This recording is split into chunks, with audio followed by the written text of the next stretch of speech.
She left me at the airport. I was 15. Her suitcase rolled toward the first-class gate while I sat on a cold bench clutching my ticket to nowhere. "Figure it out," she shrugged, slipping her arm through her new husband's. He didn't even look at me. His kids were already boarding, laughing. That was the moment I stopped being her child and started being my own weapon. It wasn't sudden.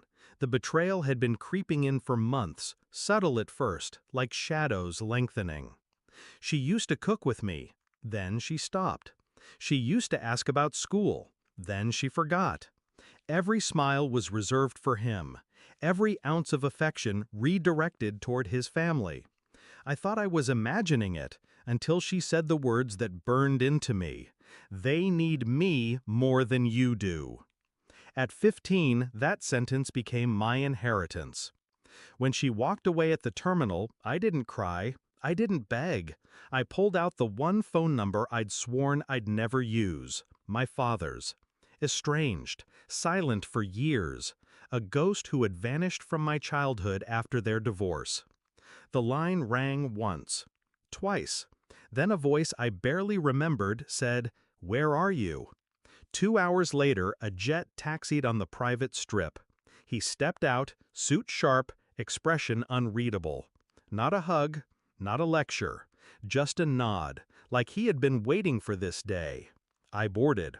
I left her behind. While she sipped champagne in some luxury resort, I was in an office lined with glass and steel, my father's world. For the first time, I saw the other side of my bloodline. Power, precision, calculated moves. I told him everything. Every word she said. Every time she pushed me aside for her new husband's children. Every time she treated me like an obligation she couldn't wait to discard. He listened. No interruptions. Just silence that stretched like a fuse waiting to be lit. When I finished, he poured a drink and said only, "Then she forfeited you." And with that, she forfeited everything. The plan began that night. Not with rage, with paperwork. Custody petitions, asset audits, investigations into her husband's finances. My father didn't raise his voice. He raised an army of lawyers. They found cracks in her perfect life. Tax evasion, fraud tucked behind offshore accounts, custody violations buried in forgotten court records. Every document was a nail, and I was learning how to build the coffin. By the time she returned, sunburned and glowing from her vacation, my room was empty. What she found instead was an envelope taped to the wall. Inside, an official notice. Illegal occupancy. Pending investigation. Court summons. Her face must have drained white, because in that moment she realized I hadn't waited for her love. I had dismantled her protection. Weeks later, I saw her again, in court. She walked in with him by her side, her hand trembling in his. I sat with my father, calm, collected, watching her eyes dart between the judge and the pile of evidence stacked against her. Every lie she'd told, every dollar misused, every document she had signed carelessly, it was all there, turned into a weapon sharper than a blade. When the judge ruled, it was swift. Custody fully transferred. Assets frozen. Investigations launched.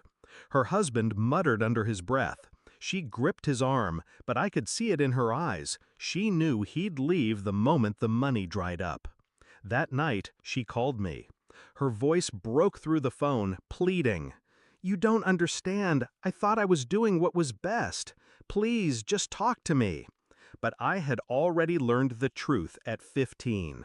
She hadn't chosen what was best for me. She had chosen what was easiest for her. So I gave her the only words I owed. "You figured it out. Now I did too." And I hung up. The house she thought she owned is gone. The accounts she relied on, seized. Her husband disappeared. Her new family scattered. And me? I stand taller. Not because I won, but because I survived the moment she tried to erase me, and turned it into the moment I erased her hold over me. I don't crave her apology anymore. I don't need her recognition. Because the day she left me at the airport, she wrote her own ending. All I did was sign it.